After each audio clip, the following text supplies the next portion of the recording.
Hello everyone, welcome back to my channel.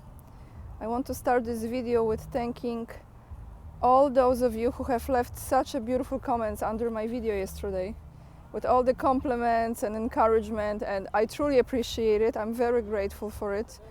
A bit overwhelmed, to be honest, but at the same time I've realized another very important thing, that as grateful as I am for your comments and your opinions, I'm at the stage of my life when I really don't need validation, which is so liberating, guys, you know. So thank you so much. I don't want you to get this in the wrong way because I am grateful. At the same time, you know, if you still care what people think, this way or the other, you are in prison of their opinions. And I feel I'm already mostly out of it. Let me actually show you the view where I am, and then I will give you the news that I have for you today. I am in the place that we have been together a few times. You see the red square right behind me. Maybe let me go a little bit closer so you can see it better.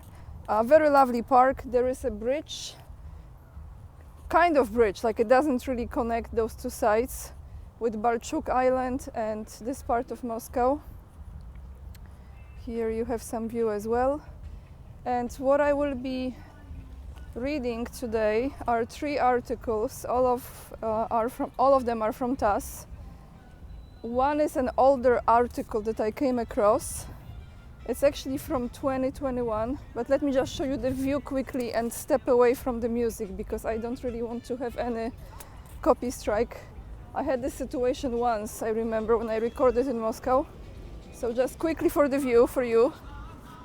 So this is the park that is across from the red square on the other side. All right, let's go and let's sit down and let's read you this. I have to get to my notes.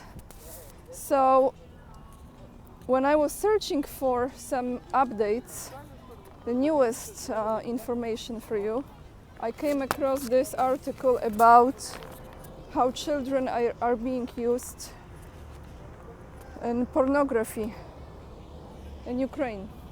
Okay, I think here is a good place, not much music here, and you will have a nice view, so bear with me. It's always long intro, but it's worth it because you have this fantastic view somewhere there. Fantastic. Okay, article is from the 2nd of June 2021. I just came across it. I said, you know what, let me read you this because not enough people talk about stuff like that. And it says Ukraine in top 3 of world's child porn suppliers. This is from 2021. What we have now, 2023. I'm sure a lot has changed.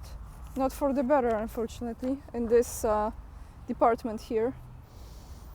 Prosecutor General says, according to the official, in 2020 and 2021, the police revealed about 300 facts of child porn dissemination. I hope I said it correctly. Dissemination.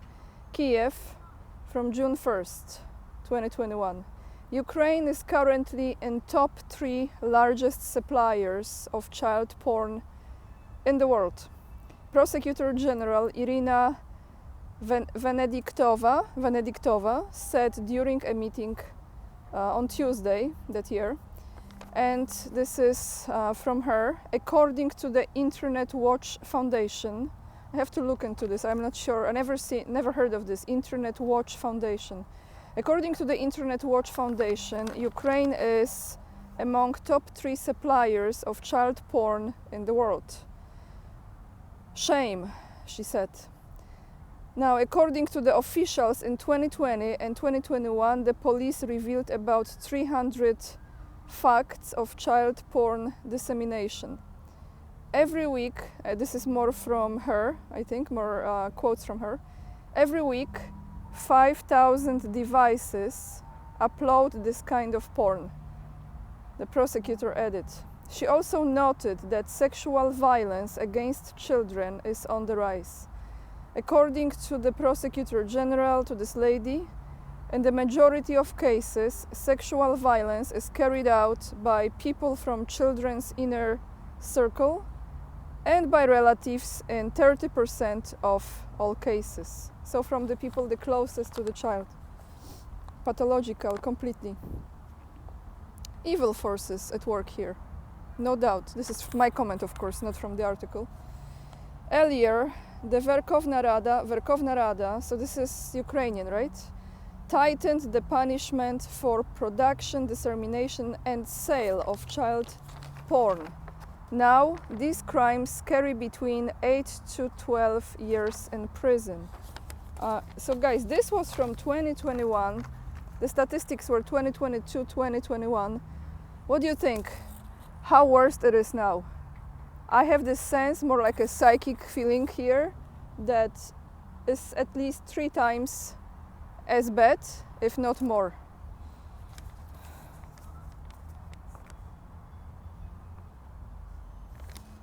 I mean, I don't really want to comment on this because even though I don't have children myself, it's just absolutely heartbreaking.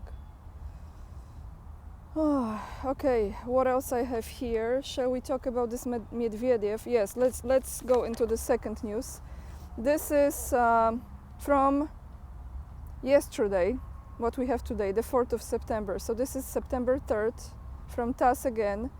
Around 280,000 individuals were enlisted by contract with the Russian armed forces from January 1st, 2023, Deputy of the Russian Security Council Dmitry Medvedev said. Now, words from him. Let us continue discussing the critical topic that gathered us here this time in the Far Eastern District. This time, I meet head of regions of the Russian Federation in person in view of significance of the staffing work, Medvedev said when opening the meeting. According to data with the Defense Ministry, about 280,000 persons were enlisted by contracts to ranks of the Russian armed forces since January 1st. Some of them were in reserve and the other ones are volunteers. So it's gonna be hotter and hotter as far as how many Russian soldiers will be involved in this. Maybe next conversation with Scott Ritter and Andrei Martyanov. I really want to do the round table with those 2 gentlemen, so stay tuned. Hopefully we can pull it together with the time differences and all of it. I'm sure we will. Hopefully this week. Let's see. If not, maybe next week. And you hear the bells? And from today, September 4th, a quick info about Russian money. Washington. The United States Department of Justice is seeking the authority to repurpose, I want to say this word again, to repurpose more than $1 billion of sanctioned Russian assets for Ukraine. I hope you hear the bells. Me and the bells, we are BFFs. Okay, this is not funny subject, right? CBS reported on Sunday that US Department of Justice is seeking the authority to repurpose more than $1 billion US dollars sanctioned Russian assets. According to the TV channel, since last February, the United States has I always have problems saying this word, guys, sorry. Seized, you always correct me here, has seized, not seized, seized, right?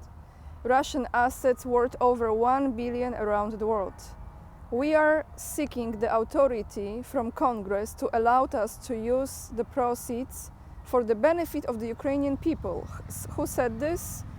US Deputy Attorney General Lisa Monaco told the TV channel, what a great last name, Monaco, tax-free, high life, you know, glamorous. Fergie came to mind. Okay, earlier national security advisors in Great Britain, Germany, Italy, the United States and France warned that sovereign Russian assets in their jurisdictions will remain frozen until Russia pays for Ukraine damage. So what's gonna happen? What's gonna happen, guys, if there is no more to rebuild, as far as this country is ceasing to exist? How they gonna rebuild this? What part they gonna rebuild? And I'm not saying with this money. This is stealing money, of course, clearly it is. But how they gonna rebuild this country? That region that is part of Russia now, right? Like Mariupol, they are rebuilding. But Russia is rebuilding it and is going very, very fast, from what I know. So let me just end this video probably here, because here you have much better view. If you ever come to Moscow, I highly recommend you to check this area out, because it's literally right across the Red Square, as you see there. Where is it? Here, sorry guys. Here is the bridge. This bridge takes you over to the Balchuk Island that I've showed you yesterday. And it's a lovely area. There is a very cool restaurant that maybe one day if I go there, I've been there once, very futuristic interior design, so unique, one of a kind. If I go again, I will excuse me, put it on the locals and on Instagram to create a reel and show you. So those of you who don't follow me on Instagram because you don't have it, please join me on locals and you will definitely see it before I leave Moscow. And I'm here until 21st of September, so we still have more than 2 weeks, right? Yes, more than 2 weeks, so lots of new videos coming. And that's all I have for you, everyone. Oh, here is the restaurant actually. Let me see. Let me see if this is the restaurant, because if I could show you from the outside, yeah, I think that's the restaurant.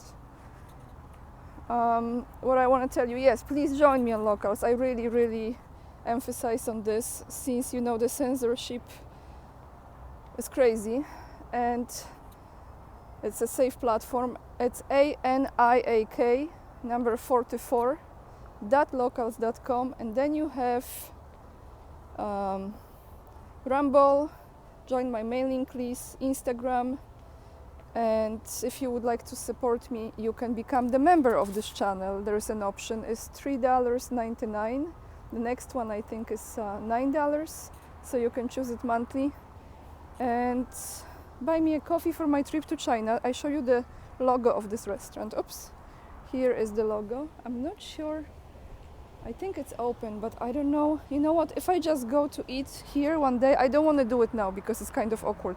If I go inside this restaurant, I will post it for you on locals and on Instagram. It's a really cool place inside. It's a kind of fusion cuisine, but I would say it's mainly inspired by the Russian cuisine, from what I remember. You know, I talk so much now, but I'm walking to a very lovely area, and maybe that's where I should end this video to show you. Right here, guys.